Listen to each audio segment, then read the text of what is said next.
हर हर महादेव। प्यारे भक्तों, महादेव की पूजा करने से ही बड़े से बड़े कार्य भी कुछ पल में ही संपन्न हो जाते हैं। इतनी अद्भुत महादेव की शक्ति है। यदि कोई उन्हें सच्चे दिल से याद करता है तो वह अपने भक्त की पुकार पर दौड़े चले आते हैं। आज हम आपको महादेव का एक ऐसा शक्तिशाली मंत्र बताने वाले हैं जो यदि कोई भी भक्त अपने जीवन में केवल एक बार भी जप करता है तो उसका भाग्य सदा के लिए उज्जवल हो जाता है। महादेव की शक्ति से बड़े कार्य भी संपूर्ण हो जाते हैं। महादेव को सबसे अधिक प्रिय दिन सोमवार है।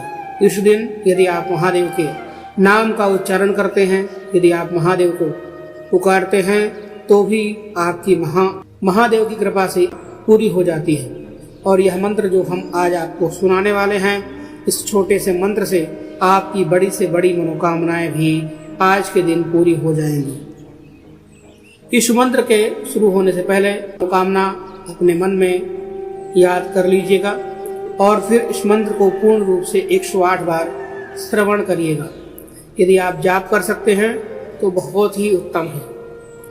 आपकी मनोकामना कैसी भी होगी वह पूर्ण हो जाएगी। कहते हैं यदि आप धन की लालसा करके इस मंत्र का श्रवण करेंगे तो आपको धन की प्राप्ति होगी। यदि आप रोग दूर करने की लालसा करके इस मंत्र का श्रवण करेंगे तो आपके घर से रोग दूर होंगे। यदि आप कष्ट, कलह, भूत प्रेत, तंत्र मंत्र, दोष, नजर दोष या किसी भी प्रकार की कामना करके इस मंत्र को श्रवण करेंगे तो आपकी वह मनोकामना अवश्य पूर्ण होगी। कहते हैं महादेव के इस मंत्र में बहुत ज़्यादा शक्ति है और महादेव स्वयं इस मंत्र के प्रभाव से आपकी मनोकामना तुरंत पूर्ण करते हैं। कहते हैं महादेव बहुत ही ज़्यादा भोले हैं, वह सिर्फ एक लोटा जल चढ़ाने से भी प्रसन्न हो जाते हैं। तो दोस्तों, देर क्यों कर रहे हैं आप भी एक लोटा जल अवश्य चढ़ाएं महादेव के मंदिर में और अपनी मनोकामना को अवश्य पूर्ण करें। प्रिय भक्तों, वीडियो में आगे बढ़ने से पहले मैं आप सभी से एक निवेदन करता हूं कि वीडियो को लाइक ज़रूर करें, चैनल को भी सब्सक्राइब कर लीजिए जिससे आपको इसी तरह की ज्ञानवर्धक जानकारियां देखने को मिलती रहे। आइए इस महामंत्र को श्रवण करते हैं। मंत्र इस प्रकार है। ओम नमः शिवाय। प्रचंडं प्रकृष्टं प्रगल्भं परेशं अखंडं अजं भानुकोटि प्रकाशं त्रयः शूलनिर्मूलनं शूलपाणिं भजेऽहं भवानी पतिं भावगम्यं। शिवाय नमः। ओम नमः शिवाय। प्रचंडं प्रकृष्टं प्रगल्भं परेशं अखंडं अजं भानुकोटे प्रकाशं त्रयः शूलनिर्मूलनं शूलपाणिं भजेऽहं भवानी पतिं भावगम्यं। शिवाय नमः। ओम नमः शिवाय। प्रचंडं प्रकृष्टं प्रगल्भं परेशं अखंडं अजं भानुकोटि प्रकाशं त्रयः शूलनिर्मूलनं शूलपाणिं भजेऽहं भवानी पतिं भावगम्यं। शिवाय नमः। ओम नमः शिवाय। प्रचंडं प्रकृष्टं प्रगल्भं परेशं अखंडं अजं भानुकोटि प्रकाशं त्रयः शूलनिर्मूलनं शूलपाणिं भजेऽहं भवानी पतिं भावगम्यं। शिवाय नमः। ओम नमः शिवाय।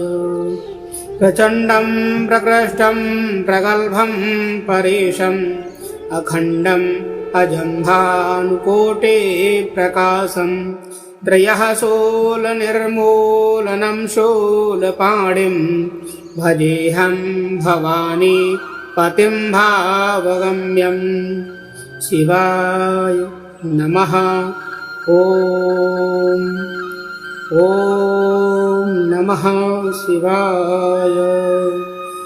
प्रचण्डं प्रकृष्टं प्रगल्भं परेशम् अखण्डम् अजं भानुकोटिप्रकाशं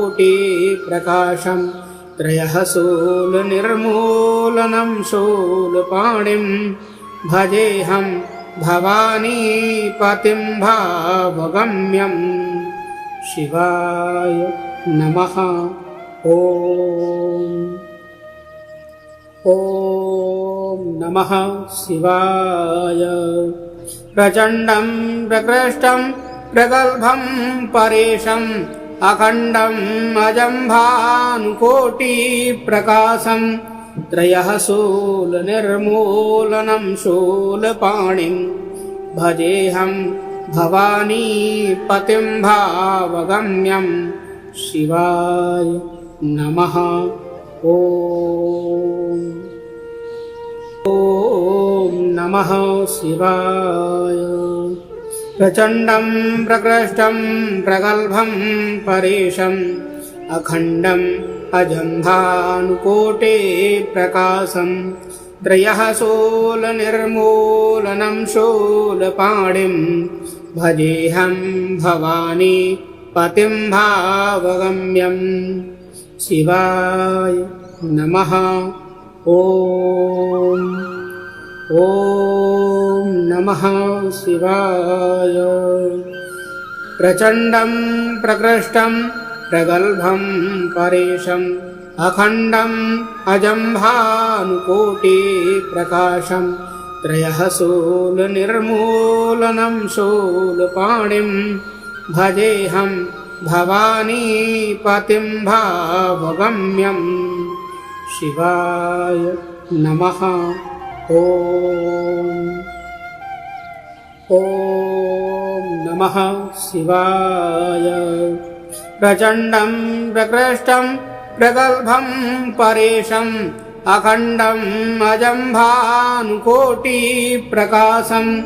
त्रयः शूलनिर्मूलनं शूलपाणिं भजेऽहं भवानीपतिं भावगम्यं शिवाय नमः। ॐ नमः शिवाय। प्रचण्डं प्रकृष्टं प्रगल्भं परेशम् अखण्डम् अजं भानुकोटिप्रकाशं त्रयः शूलनिर्मूलनं शूलपाणिं भजेऽहं भवानीपतिं भावगम्यं शिवाय नमः। ॐ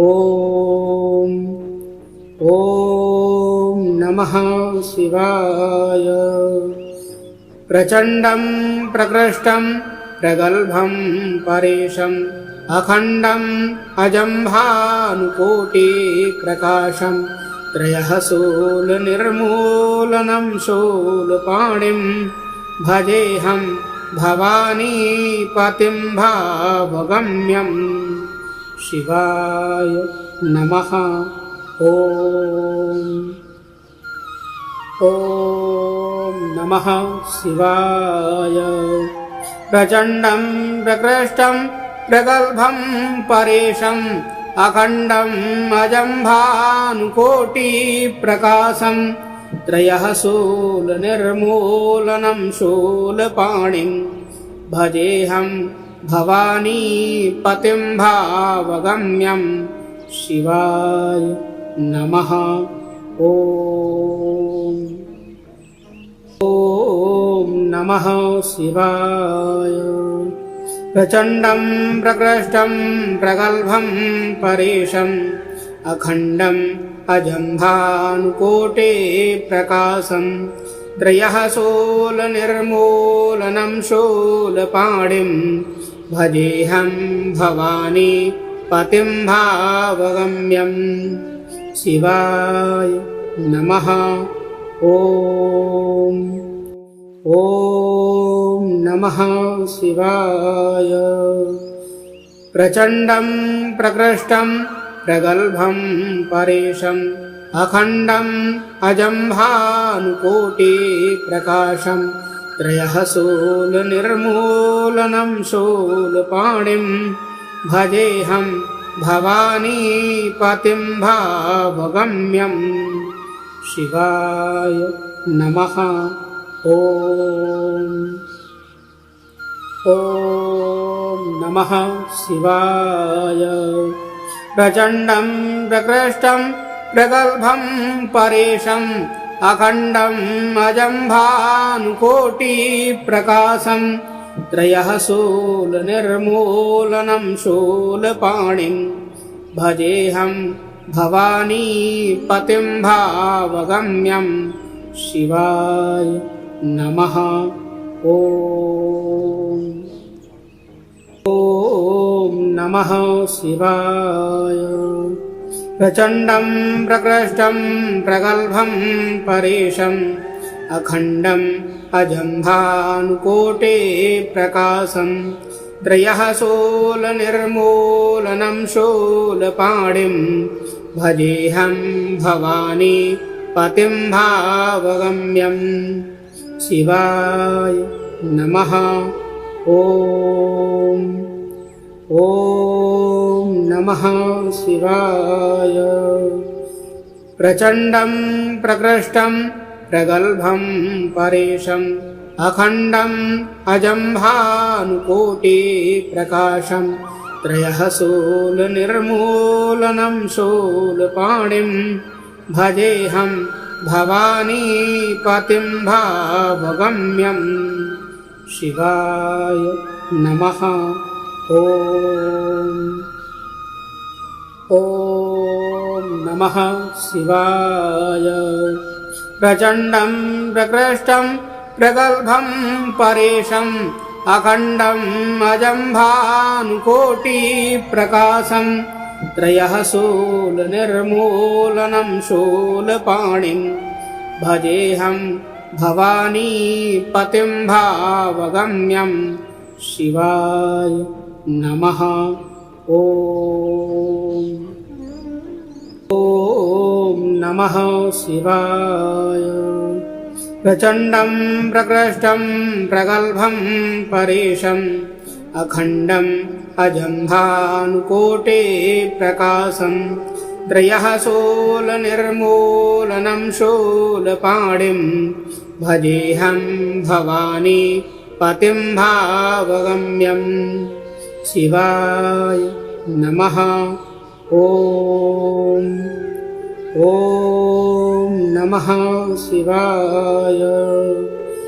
प्रचण्डं प्रकृष्टं प्रगल्भं परेशम् अखण्डम् अजं भानुकोटिप्रकाशं त्रयः शूलनिर्मूलनं शूलपाणिं भजेऽहं भवानीपतिं भावगम्यं। शिवाय नमः। ॐ नमः शिवाय। प्रचण्डं प्रकृष्टं प्रगल्भं परेशम् अखण्डम् अजं भानुकोटिप्रकाशं त्रयः शूलनिर्मूलनं शूलपाणिं भजेऽहं भवानीपतिं भावगम्यं।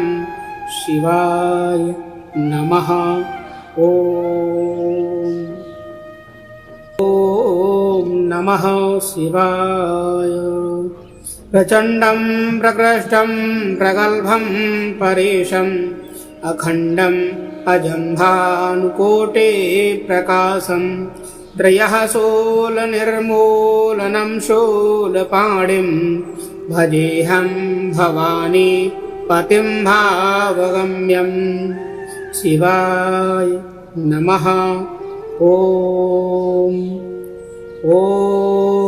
नमः शिवाय। प्रचण्डं प्रकृष्टं प्रगल्भं परेशम् अखण्डम् अजम्भानुकोटिप्रकाशम् त्रयः शूलनिर्मूलनं शूलपाणिं भजेऽहं भवानीपतिं भावगम्यं शिवाय नमः। ॐ नमः शिवाय। प्रचण्डं प्रकृष्टं प्रगल्भं परेशम् अखण्डम् अजम्भानुकोटिप्रकाशम् त्रयः शूलनिर्मूलनं शूलपाणिं भजेऽहं भवानीपतिं भावगम्यं शिवाय नमः। ॐ नमः शिवाय।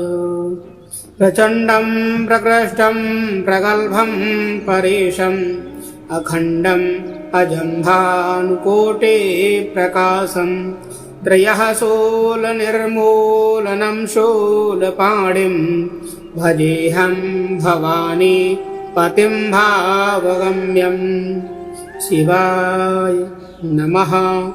ॐ नमः शिवाय।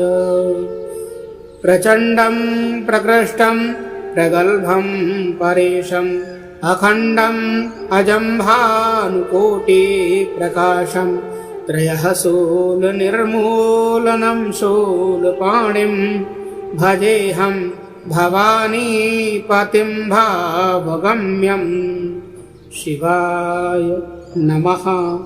ॐ नमः शिवाय। प्रचण्डं प्रकृष्टं प्रगल्भं परेशम् अखण्डम् अजम्भानुकोटिप्रकाशम् त्रयः शूलनिर्मूलनं शूलपाणिं भजेऽहं भवानीपतिं भावगम्यं शिवाय नमः।